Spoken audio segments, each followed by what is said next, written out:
Evening, everyone. So I hope you're all impressed with the countdown clock. So me and Joe decided about 30 seconds ago, shall we countdown clock or not countdown clock? If you just tuned in, welcome everyone. If you're just coming onto the replay later on, hashtag replay, my friend and colleague Dr. Joe North and myself, Mahmood here. And the whole theme of tonight is about business ideas that reside in there and how we actually turn them into something more meaningful.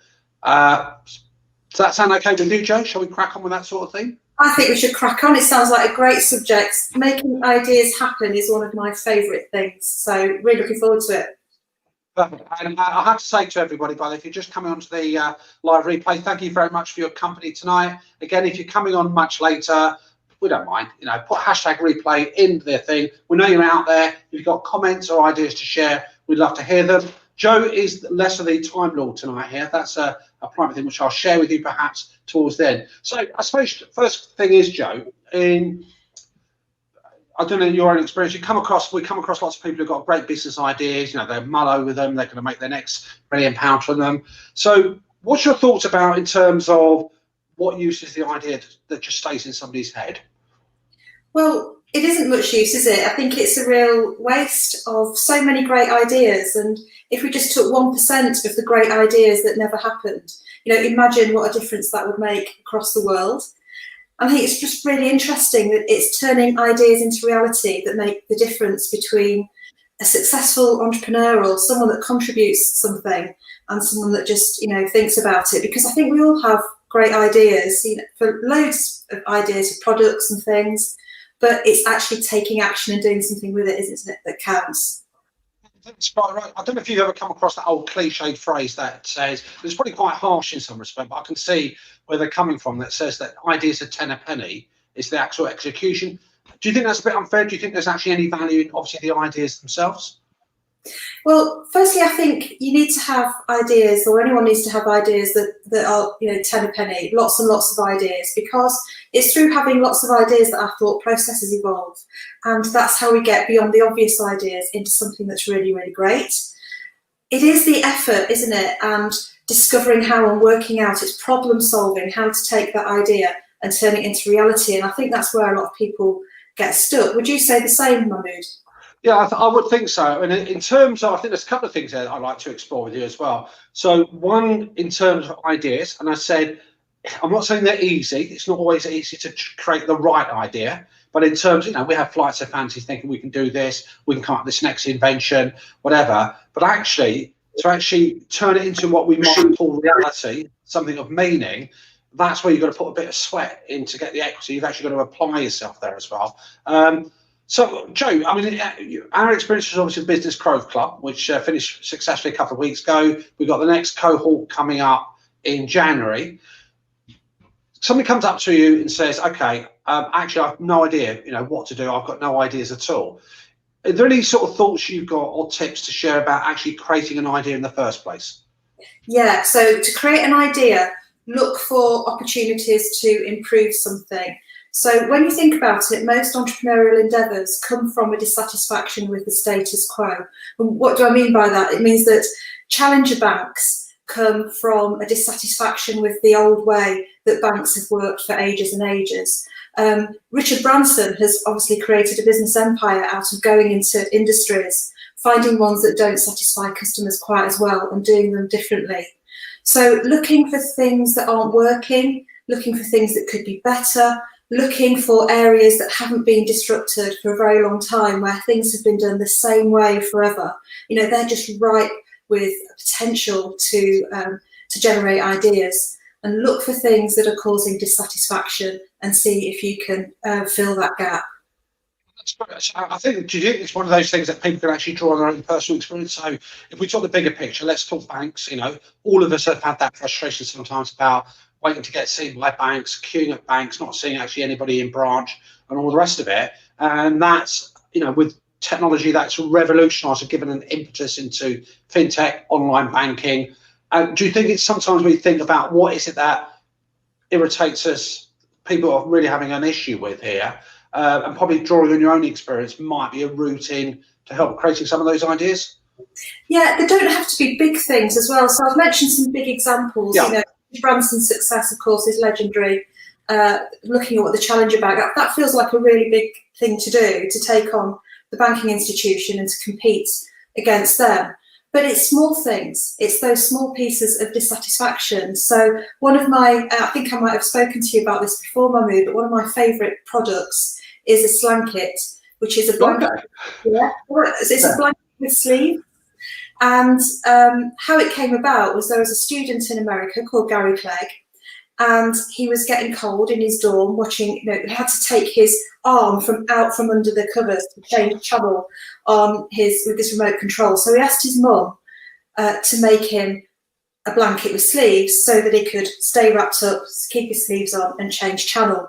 And all his mates wanted one, Mum made more, and essentially the Slanket was born, and it's now an international product. It's been retailing for many years. Yes, people have copied it to a certain extent, but Gary Clegg, that student, has made himself a fortune, and now he works in developing countries doing really good work to provide sanitation and care for people. So he's turned all of that into something really good, but that's a really simple thing. So these things don't have to be big, world-changing ideas. The small things can make a really significant difference. I think that's quite true. And I think sometimes when we refer to big examples, because they're things that people can identify with, they can see that. But all these big empires, all these big companies, Monsanto would have started from something very simple. I remember reading a story about Amazon and Jeff Bezos, and if you look at some of the earlier shots, he was literally working in a very small environment. He literally did everything himself, from the process delivery, the packing, getting it out to customers here.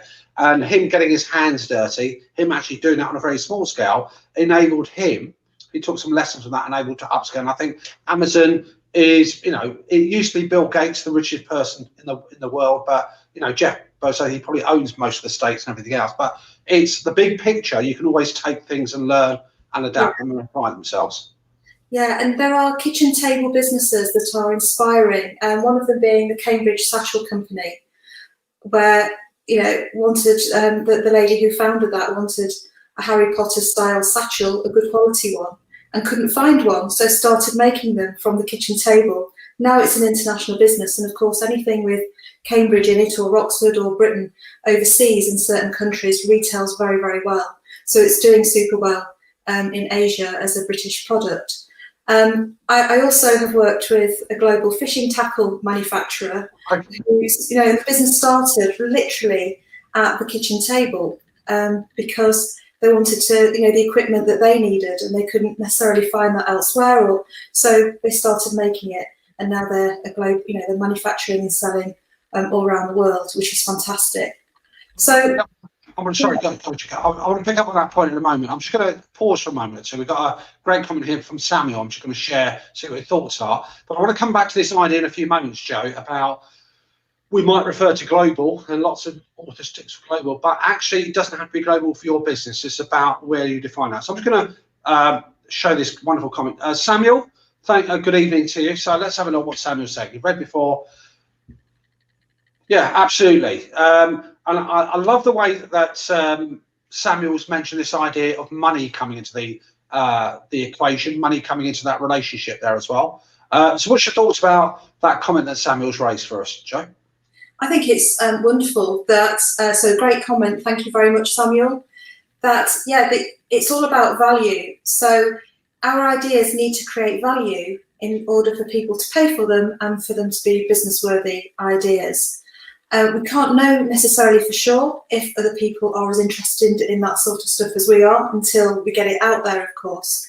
But really thinking, one of the great tools that I use, you've mentioned brainstorming there, Samuel, is a tool called bug listing, which is where you just write down everything that's cheesing customers off, and I'm saying that politely. Get all the gripes, the concerns, the frustrations out there, and then set about looking at different ways that you can solve them and put something better than the competition are offering, or better than exists currently.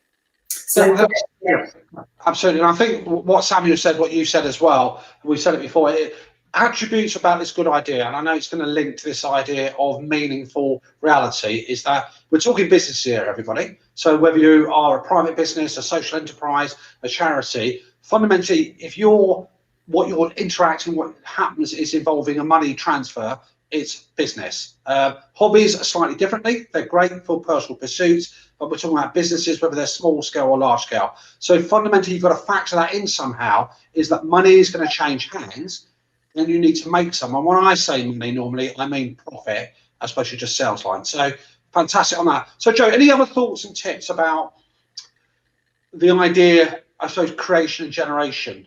Yeah.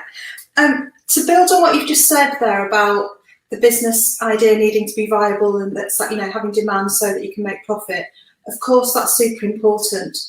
But that comes into the idea generation process a little bit later on. So Okay. first, it's essential to have really great ideas. And I sort of have a mantra, which is premature evaluation kills creativity. Yeah. Yeah, so if we cut our ideas off too soon, before we've had time to think them through, nurture them and shape them into something that could be profitable, then that's where we lose a load of potential, you know, really good ideas. So what we need to do is actually give those ideas a little bit of life, give them some attention, give them some nurturing, explore them a little bit, and discount them if you don't think they're going to go anywhere, but don't discount them too soon. Because sometimes it just needs a bit of work and it could turn into something really special. I think that's a great way of looking at it. I think it's that pre-selection, it's that same idea, isn't it? When you're writing something, don't edit as you go along. Okay, just get it all out there, dump it down. And folks, that's why putting a plan together is absolutely critical, because it gets all that in there, push it onto a document, push it on a piece of paper. And as Joe said, don't screen at that stage, saying, well, that's not going to work, that's not going to work. If everybody rejected things they thought weren't going to be viable, half the things that we know in our life wouldn't be there. So get them out there. That creates that. Now, Joe, we talked about meaningful. So ideas that ultimately are meaningful in a business context. What does it strike in your mind about that whole idea about if something is meaningful and reality? I think like you, Mahmood, that we're in business to solve problems for our customers. So our ideas need to solve some sort of meaningful problem for our customers, and for that problem to be so important to our customers that they'll pay for it. And we've got to solve that problem in a really good way so that customers want to pay for it as well, so that they feel like they're getting value. And it's really interesting. I did an activity today, so I was facilitating with a university and some business innovators. And we were talking about the best money we've ever spent. And it's really interesting that everybody described something that, so for instance, one of them was a Kindle, and it had its functional benefits of, you know, you can read books electronically, travel with it and so on. But it had other benefits, which is I can take my imagination wherever, I can tuck myself away and relax wherever I am. I can have access to this library of books online and read whatever I want, whenever I want. So actually there are some emotional benefits coming through from the idea. And I think it's not just about, it doing what it does on the tin, whatever that idea is, but also it's forming some sort of, it's creating some sort of emotional benefit for customers as well. And that's where it has real value. That's an interesting point, because I think I've read somewhere that predominantly most of us make purchasing decisions based on emotion. Logic is there just to back it up at the end of it. And it's that idea, some marketers call it pain points, problem solving, transformation. It's got to make a difference in somebody's life in some respects. And would you say it's quite fair to say that, in a nice way, that most customers are selfish in the sense they're more interested in what you're going to do for them to solve and something, as opposed to more about what the company is itself, if that makes any sense? Yeah, it does. And I wonder what you think as well about the online business world, because I think, when I look at social media and businesses promoting themselves, particularly solopreneurs online, there's a bit of a culture in some areas of really bigging up this sort of brand personality for the individual. And actually it's not about the person, or it's about what you can do for customers. It's about the value that you can create. So I think it's really important to listen to customers and be really tuned into that, because also customers' needs change over time.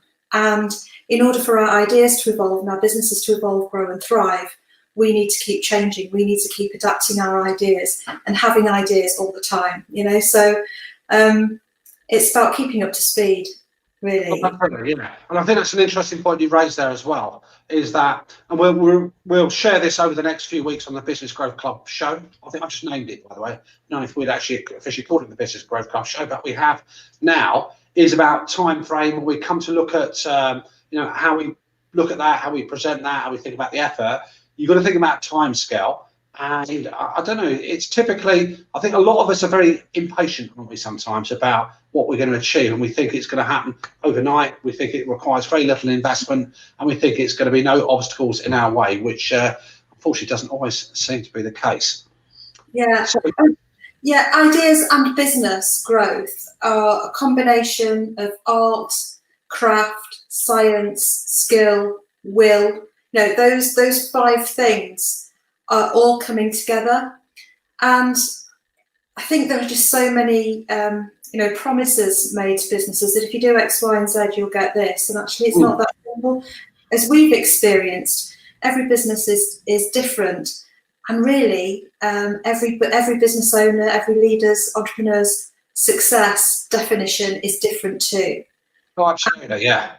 Yeah, and I think that's really important. And that's one thing I've loved with what we've done with the Business Growth Club, is we've helped everybody define what their idea of success is, and then create a plan that they feel confident with and can crack on with to make it happen. Yeah, no, quite. But I think what I've also noticed as well, that those, whatever field of endeavour you're in, whether it's music, whether it's business, whether it's arts, whatever, anybody who defines what their measure of success is, you know, what is their end goal as such, and we're going to talk about and articulate that more over the next few weeks here. Once you've got that, which comes from your start point, it's about the effort that you do there, that you put into it to actually get to that end destination. Every success that I've seen in my life, small scale, somebody who wants a work-life balance where they've got time to spend with their family, don't want to work too many hours, that's their notion of success. Somebody who wants to conquer the world, you know, and have a massive global empire, they get there because I've actually underpinned that with a plan.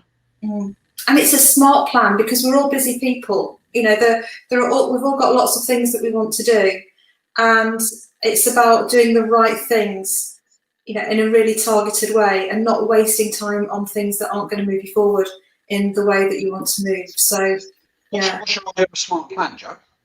So a smart plan is something that is flexible and agile, so that it gives you guidance, but it's not so set in stone that if something happens, you know, if there's a new opportunity or risk, you can't flex it and do something with it. It's about really focusing on those, what I call power moves, the things that are going to make a difference in moving your business forward.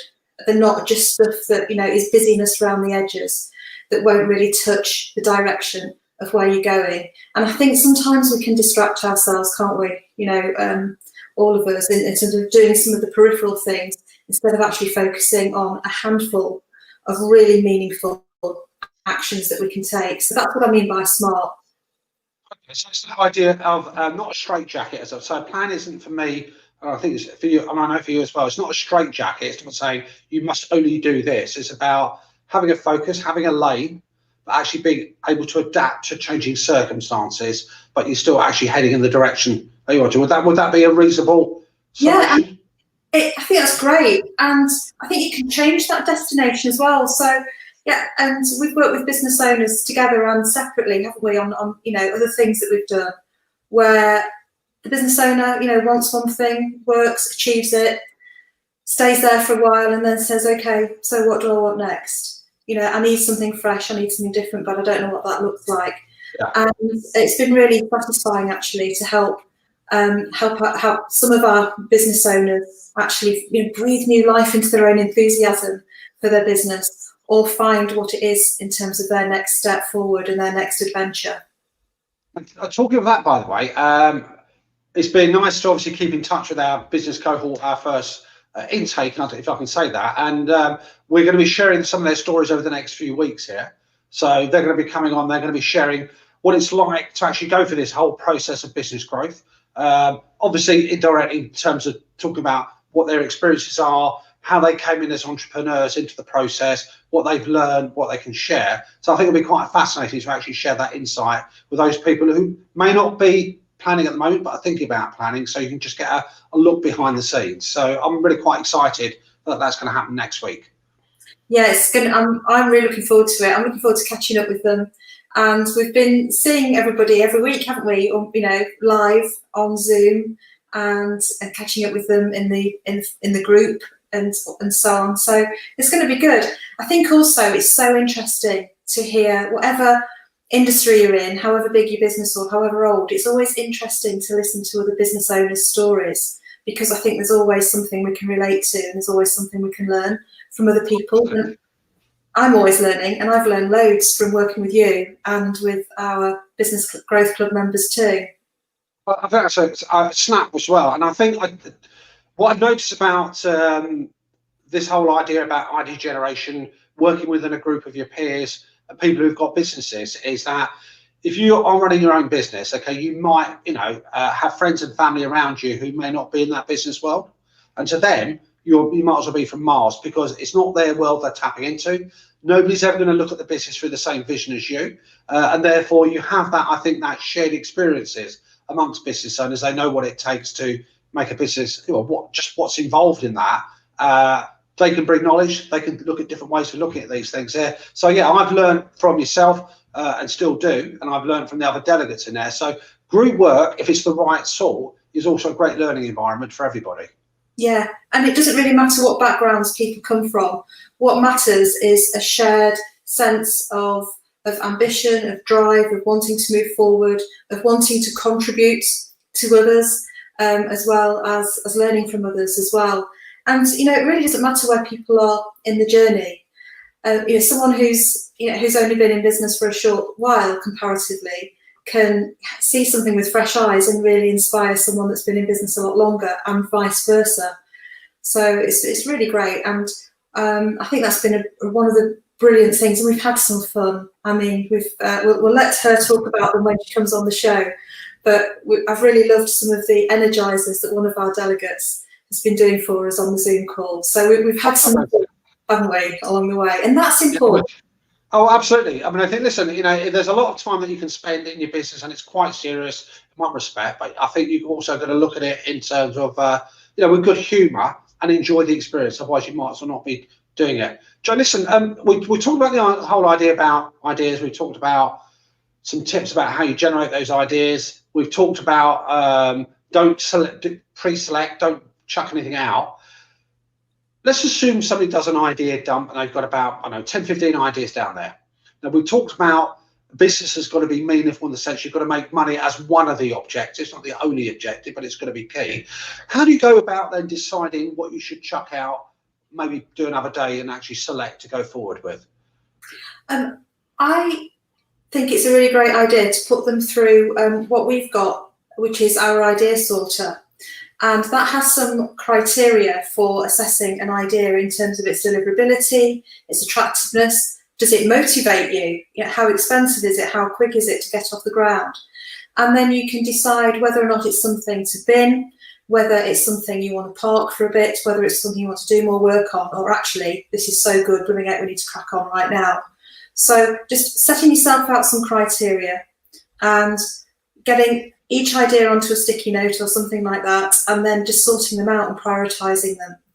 Another way to do it is to think about, what is the impact of the idea, or the potential impact of the idea, versus the potential difficulty or challenge of getting that idea off the ground and into reality, and sort of looking at it from those two dimensions and doing another prioritisation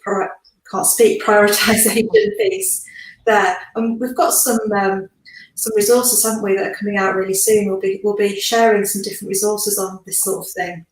And I think it's a great point you got there. It's because the way I would look at it is that you've got to invest the energy and the enthusiasm and the commitment at the beginning if you want to get positive results here. So like anything else, what you put into a process, what you put into your planning stages, it may be something you think, I haven't got enough time. You may be thinking, I actually know what's going on. To me, those are probably distractions, and those are probably excuses that you're coming up with so you don't get on with it. But it's worth doing that. You're quite right on resources. I believe launch is, I'm just going to do a little plug here. Obviously, the next cohort is being launched next January. We will add something in the comments field for those people who are interested in finding out more. If you want to be on our mailing list, find out a bit more about business growth and what's going on, drop us a comment here and I'll add you to our mailing list later on. But let's get back to the broadcast there as well. It's a bit of a distraction there. So we talk about ideas, we talk about creating them, we talk about how we go some way, we talked about a framework that we operate in. Apart from making profit, apart from making money, are there other things that businesses should look to consider about the ideas that go forward? What is the ticks the boxes? Well, I'm hoping this is going to be music to your ears on this one, but the business case. So the first thing to do is to get super clear on your idea. And I speak to so many, I'm talking literally hundreds every month of entrepreneurs who have got this idea, but they can't tell you in a sentence or two what the idea is. It takes 5 minutes, it takes 10 minutes in some cases, and I'm still none the wiser. So actually, a company called Strategyzer have said that over 70% of innovations fail, partly because that customers don't value the product or the service enough to buy it, but also because they don't get the innovation. It's not communicated well. So communicating the idea is every bit as important to an extent as the quality of the quality's got to be there in the first place, and you've got to be able to communicate it in a really punchy way. So get clear, and then once you're clear on what the idea is, and once you've got an inkling that there might be some demand, get the business case sorted and get the look at your numbers. And I'm really proud actually, and this is largely down to your skill, but I'm really proud of the work we've done with our Business Growth Club members to get them into their numbers.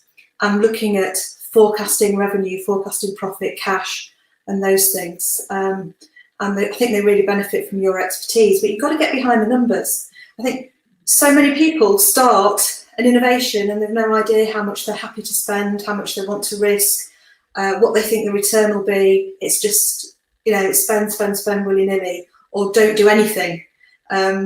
And actually, having a proper plan in place can help you with that. And what do you think, Mahmood? You're the experienced one on this. I think you've articulated that very well, and I think there's a few things that I would draw from that. Number one, if you can't articulate the story clearly, and I think I'm paraphrasing Einstein here, who talked about if you can't explain it to a child, basically something's going on. He didn't actually say those words, but the idea is you've got to have it simple enough to explain to a child. If a child can understand it, then you're doing well. If a child can't understand it, your language is too complex, you're going to lose your audience. So you've got to have it in essence. And I've been at pitches, I've been on assessment panels when people have come for funding, and I've sat there and they say, these are these great, wonderful ideas. They don't have any idea how they're going to execute them, and they miss out those numbers. And an investor is saying, well, what about the money that it requires to actually make it happen? And what I've found is that all the best forecasts, all the best numbers that people will overlay actually follow last. It's the story that you've got to get straight, and then the numbers will reflect that story activity there as well. So therefore, a lot of people either ignore them, disconnect with their numbers, and therefore you're on a road to ruination. You might be losing money heavily. It may not survive. But I think it's irresponsible, actually, if I make it a bit dramatic, to try and run a business and actually not think about the numbers and not.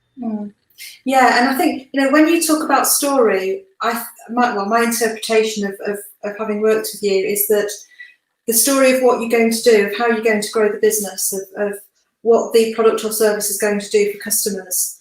And I think there is a digital marketing version of story, which is about where I've come from, my personal brand story, not mine, but one's personal brand story. That sounded posh, didn't it? Posh for me. And that's not the sort of story we're talking about. Fine if stories sell, people have got to know, like, and trust you, create stories. The story we're talking about here is actually the narrative of how you're going to get from where you are now to where you want to be, and having that story, that vision really clear, and then the numbers follow. I love that. So Joe, listen, we're coming up towards the final wrap up here. What's the one or two, allow you two takeaways that you would say to people, if you want to call them tips or takeaways for that idea into reality? I think, firstly, you don't know if it's going to be a good idea or not until you do something with it. So find a really quick, safe, cheap way of testing your idea, and then use that as feedback to build on it. Because in order to get feedback, you've got to act forward. Yeah. So act forward, get feedback, go again. You'll learn nothing if you don't do anything with your idea. Or you might learn something, but it won't be very much. So that's the first thing. And the second thing is be brave and try some stuff. Again, do it in a really thought through way. Think about what you're going to do, but test it, try it, and just have this learning mindset, because it really is a great adventure to see ideas bloom and turn into something really quite wonderful. And that's your definition of wonderful, whatever yours is as an entrepreneur. Yeah, I think that's great. The only thing I would add to that, a couple of things, is action always beats inertia. So, the worst thing that can happen is that it will cost you a little bit of money. But if you've actually done your number work, it's not going to be that dramatic. But reality doesn't come from just keep it in your head. I think the other thing is as well that I find a lot of people are quite reluctant to get their ideas down there because they think, there's going to be somebody looking over their shoulder, a competitor's going to steal their great idea. And I would say, well, actually, at some point, it's going to be public domain stuff anyway. And really, the idea isn't the thing that people want to steal. There might be, so you've got to be very careful not to have it too closeted and keep it to yourself. If you don't start sharing, if you don't start getting it out there, there are things you can do to protect it. But basically, the idea is pointless to anybody unless you do something with it. Yeah, and likewise, I also have worked and helped mobilise and help people be successful, as have you. People who think, actually, I keep coming up with ideas, but I'm worried that, it's been done before by somebody else. And there's always space to do things differently and better and with a twist and so on. So don't be too put off by that, because actually there are very, very few things, hardly any, that are truly original. Absolutely, yeah. All innovation is building on the shoulders of things that have gone before us. So, and that's okay. But listen, Joe, thank you again for your company tonight. So I'm looking forward to next week's show where we're going to have a guest brought on here. We've obviously got that tough decision of who's going to be first there. So we'll have a chat about later on. So listen, have a brilliant week. We're going to talk during the week anyway. So for those of you, again, coming up on replay, #replay, put some comments in the box. We'll answer them. Samuel, thank you very much for your comment and company tonight. And if you're interested in business growth, and you should be, then drop us a comment. We'll send you some details, and we'll look forward to your company next week, guys. Yeah, same here. We've got lots of different free resources that we're going to be sharing with you. What a lovely word that is. Yeah. Who doesn't love a free resource? Exactly. Okay. All right. See you soon. Bye. Ciao. Thanks for watching.